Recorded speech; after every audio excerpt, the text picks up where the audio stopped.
Sha la la la la la. Sha la la la la. Sha la la la la la. Sha la la la la. Sha la la la la. Tsigirida. Selam. Je vous avais laissé la dernière fois sur la fin des guerres de religion. Dans la vidéo précédente, je vous avais parlé du fait que les Portugais avaient aidé le royaume d'Abyssinie à se protéger des attaques des sultanats musulmans. Mais ce qu'il faut bien comprendre, c'est que le XVIIe et le XVIIIe siècle étaient l'époque où les Européens commençaient réellement à s'imposer et à coloniser les terres étrangères. Dans le cas des Portugais, ils s'étaient déjà imposés en Afrique centrale et en Afrique de l'Ouest depuis le XVe siècle, en créant des comptoirs commerciaux sur les côtes dans des régions comme le Sénégal, le Ghana ou l'Angola. Leurs activités étaient donc le commerce des épices et de l'or, mais le principal produit vendu était l'être humain. Alors, soyons bien clairs. Oui, l'esclavage existait dans l'Afrique précoloniale. Souvent ce fait met mal à l'aise, et c'est tout à fait normal puisqu'il est utilisé souvent par l'extrême droite pour atténuer l'impact et l'ampleur du trafic d'êtres humains commis pendant la traite orientale et la traite triangulaire. Comme si le fait que cet asservissement existait déjà dédouanait les coupables extra-africains. Alors je vous assure que non, c'est pas parce que votre voisin a tué sa femme que le meurtre de votre propre femme devient moins grave. Mais ce qu'il faut bien comprendre, c'est que le trafic d'esclaves qui existait en Afrique précoloniale et notamment en Afrique centrale et en Afrique de l'Est était comparable à l'esclavage tel que pratiqué par les Romains de l'Antiquité. Il pouvait s'agir de captifs de guerre, de débiteurs, donc des gens qui avaient des dettes, de personnes bannies dans leur société d'origine pour un crime grave, etc. En Éthiopie, ils pouvaient gagner leur liberté de diverses manières, notamment en devenant prêtres ou soldats, avec l'autorisation de leur maître. Mais malheureusement, les trafiquants portugais, devant la demande incessante d'esclaves, ont fini par se moquer de ces règles. Ils ont commencé à trafiquer n'importe qui, sur la seule base de leur couleur de peau, et à les envoyer à l'autre bout du monde, alors même que, par exemple, le roi du Congo lui-même, le roi Alphonse, demandait à ce que soit arrêtée sur le champ cette activité inhumaine. Le trafic d'esclaves devient central dans les activités portugaises, et d'ailleurs, les Portugais ont joué un rôle majeur dans le développement de la traite transatlantique en transportant des millions d'esclaves africains vers les Amériques. Mais ils ont aussi également introduit le christianisme dans plusieurs régions en établissant des missions religieuses pour convertir les populations locales, notamment en Angola actuelle et au Mozambique. Si je vous parle de la colonisation portugaise en Afrique, c'est surtout pour vous expliquer le rôle des jésuites. Les jésuites portugais, sous couvert d'apporter le christianisme, ont été utilisés comme des armes politiques, notamment pour déstabiliser des régions entières ou atténuer le pouvoir de certains royaumes. On le voit notamment dans le film Silence, lorsque les jésuites portugais ont tenté de convertir le Japon en déstabilisant l'Empire et les shoguns. Dans le cas de l'Éthiopie, les Portugais ont envoyé des jésuites pour répandre le catholicisme et accessoirement tenter de déstabiliser le royaume d'Abyssinie. Alors vu comme ça, on pourrait se demander pourquoi est-ce que la couronne portugaise voudrait déstabiliser son allié, surtout un allié chrétien pour qui elle s'est battue. Eh bien pour une raison principalement économique. Avoir un accès à la mer Rouge et donc avoir accès aux routes commerciales vers l'Inde. Mais aussi parce que les Portugais étaient catholiques et considéraient que les orthodoxes éthiopiens ne suivaient pas la vraie chrétienté. C'est au XVIIe siècle, pendant le règne de Susénios, que l'Éthiopie a failli devenir catholique. Le roi s'était converti au catholicisme et a commencé à céder de plus en plus de pouvoir aux Portugais, au point même où il proclame Aksum, le fief de l'orthodoxie éthiopienne tel qu'on le connaît, que le royaume est désormais catholique. Qu'Aksum est catholique. De 1621 à 1632, le Susénios Ier s'efface de plus en plus et suit les directives d'un envoyé de la couronne portugaise, Alfonso Mendes. Celui-ci impose alors la religion catholique officiellement, interdit la messe en gaise et l'impose en latin, que personne ne comprenait, bien sûr, interdit le sabbat, fait brûler les restes des saints éthiopiens et fait rebaptiser les chrétiens, interdit les tabous des églises, etc. Tous ces affronts créent une tension qui éclate officiellement en 1632. La population et les nobles se rebellent contre l'imposition de ces étrangers, au point même où les Portugais sont expulsés du pays purement et simplement. Et pour ne pas perdre la face, et accessoirement pour ne pas ruiner son royaume, Susénios accepte de renoncer au catholicisme et capitule pour donner le pouvoir à son fils, le roi Fasciladès. Et c'est lui qui ouvrira le bal de la période Gondarine. De cette période, le royaume d'Abyssinie va retenir une bonne leçon. Ne jamais laisser de pouvoir aux étrangers sur son propre territoire, quand bien même ce sont des alliés. Et ça va créer une xénophobie extrêmement importante, surtout envers les Occidentaux, qui va se répercuter parfois même sur la propre population du pays. Après cet épisode, le pays va se fermer entièrement aux missions catholiques et aux étrangers pendant près de 200 ans.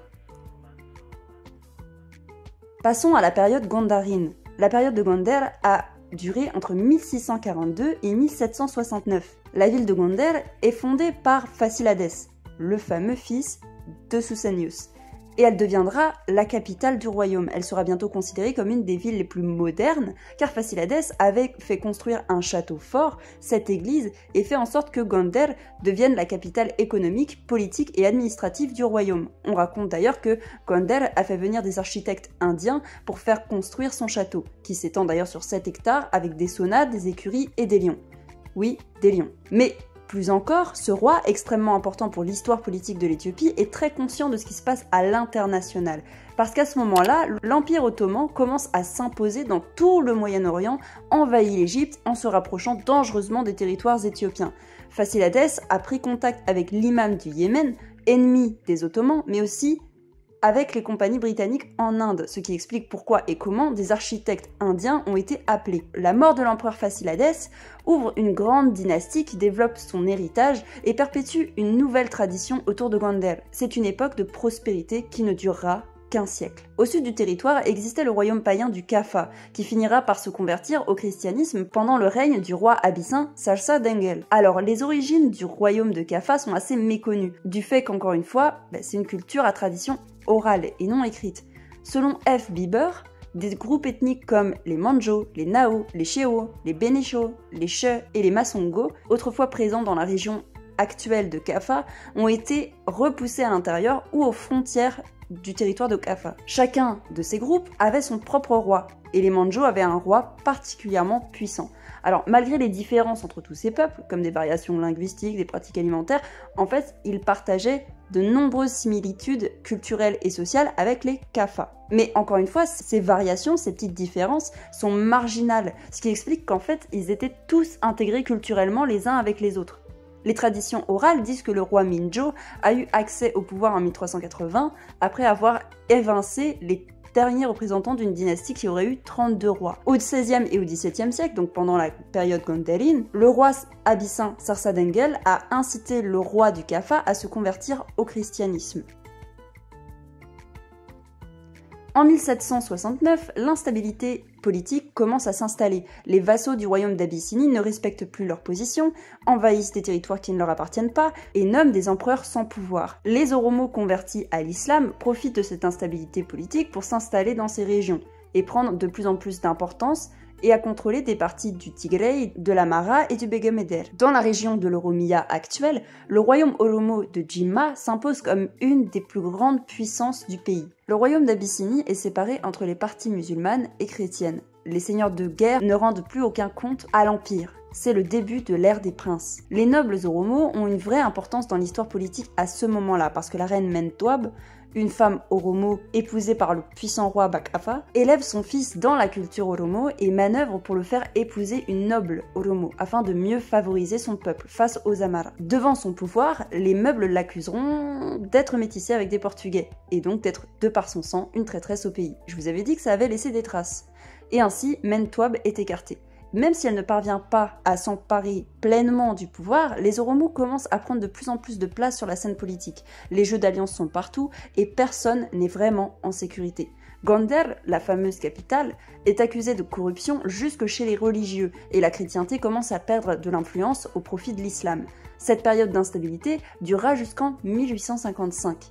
Et arrive alors l'un des personnages les plus importants de l'histoire de l'Éthiopie, Ras Kasa Haïlou, ou plutôt de son nom de règne, Théodros le Second.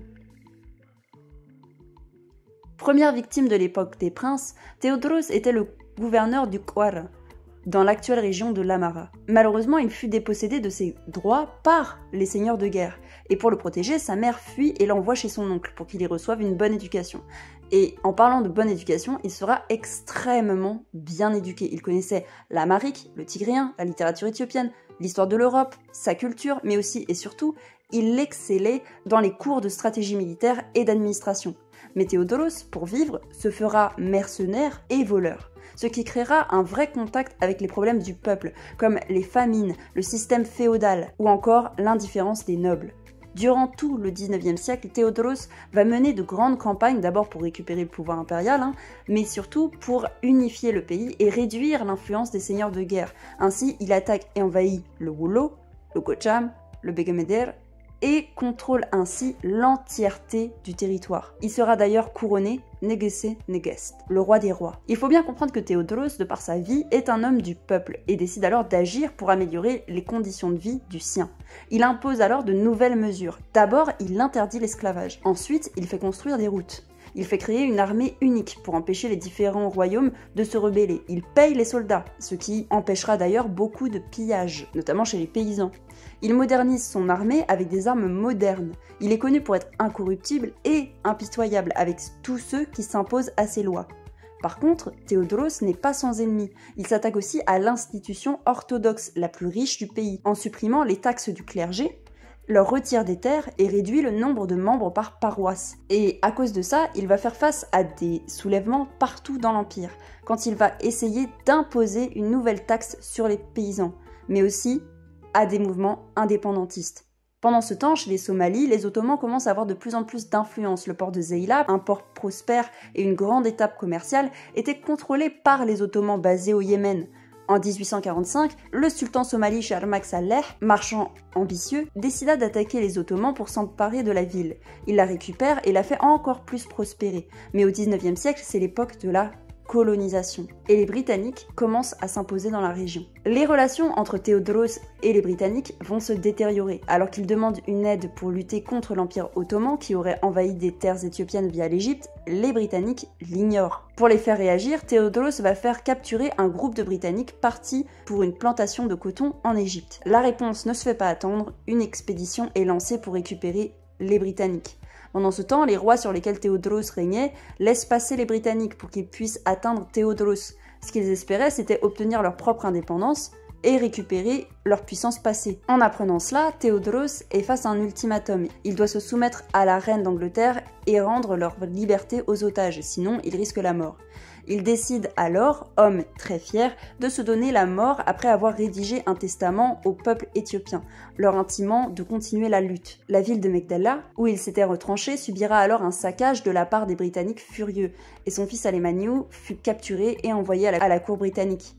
Il ne reviendra jamais en Éthiopie. Ce n'est qu'en 2019 que les cheveux qui avaient été coupés sur le cadavre de Théodoros et ramenés à la cour impériale, conservés au British Museum, ont été restitués, parce que considéré comme trésor national. La tombe de son fils, Alemanniu, est toujours en Grande-Bretagne. Et après Théodoros succède alors Ménélique le second.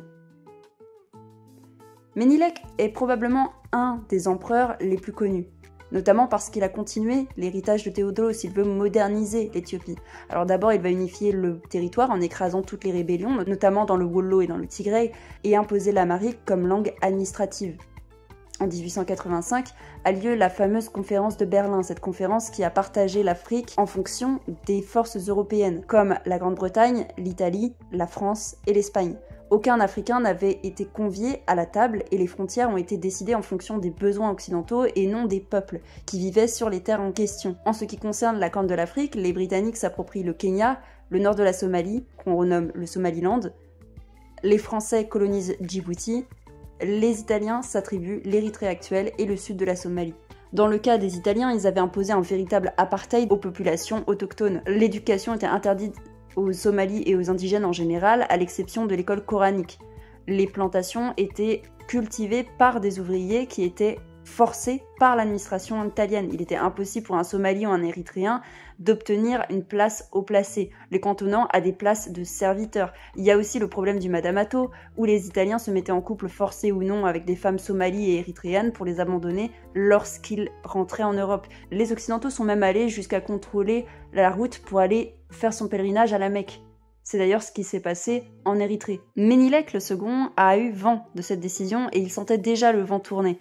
L'Empire savait déjà qu'il serait combattu et divisé sans son accord, mais Ménilek avait fait envoyer une missive où il écrivait « Je n'ai absolument aucune intention de rester un spectateur indifférent. Si les pouvoirs lointains s'accrochent à l'idée de diviser l'Afrique, puisque le Tout-Puissant a protégé l'Éthiopie jusqu'ici, j'ai bon espoir qu'il continuera et élargira cela dans le futur. Et je ne pense pas un seul instant que Dieu divisera l'Éthiopie aux mains d'autres pouvoirs. » Cette tension va mener jusqu'au traité de Wuchale 10 ans plus tard, en 1895. En 1895, le royaume d'Italie propose un accord à l'Empire éthiopien. Un accord censé garantir une bonne relation entre les deux pays. Mais cet accord signé cachait un piège. Dans la version éthiopienne, l'Empire éthiopien autorisait l'Italie à la représenter à l'étranger. Mais dans la version italienne, l'Éthiopie était obligée de passer par un représentant italien lorsqu'elle se déplaçait à l'étranger. Ce qui veut dire que si elle voulait passer des accords commerciaux, si elle avait des tensions ou des conflits, l'Italie était forcément impliquée. En d'autres termes, l'Empire éthiopien n'était plus maître de lui-même. Cette différence entre les traités, c'est l'impératrice Taitu Betul qui l'a fait remarquer à l'empereur Ménilek. Et c'est de là qu'est partie la première guerre italo-éthiopienne en 1895. L'Empire d'Éthiopie gagnera cette guerre à domicile devant des Italiens en sous-effectif, ne connaissant pas les lieux et avec de très mauvaises stratégies militaires. Le fait que l'Éthiopie, territoire de fantasmes, résiste et détruise les Italiens qui pensaient y trouver des paysans incultes et désorganisés, va être vécu comme une humiliation.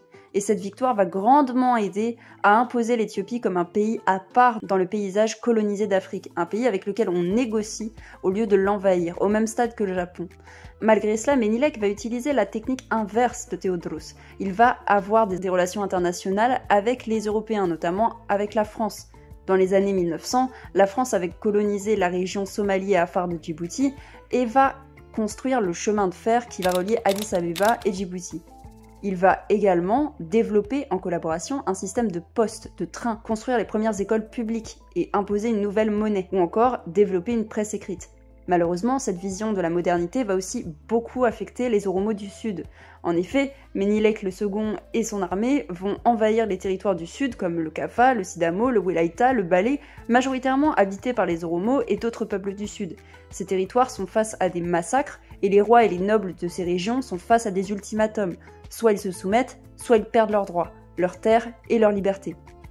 Ménilek II fera construire des kdema, des villes garnisons, pour les surveiller. Dans ces régions seront installés ce qu'on appelle des neftenia, c'est-à-dire des fusilleurs violents qui vont empêcher l'influence des Oromos du Sud sur leur propre territoire. Et ça, c'est un mot très important. Neftenia, ça veut dire fusilleur. Et il est utilisé comme une insulte pour les Amaras dans l'Éthiopie moderne. C'est oppresseur en soi. Je précise que ce sont les Oromos du Sud, parce que certains Oromos du Nord ont participé à ces raids et à ces batailles.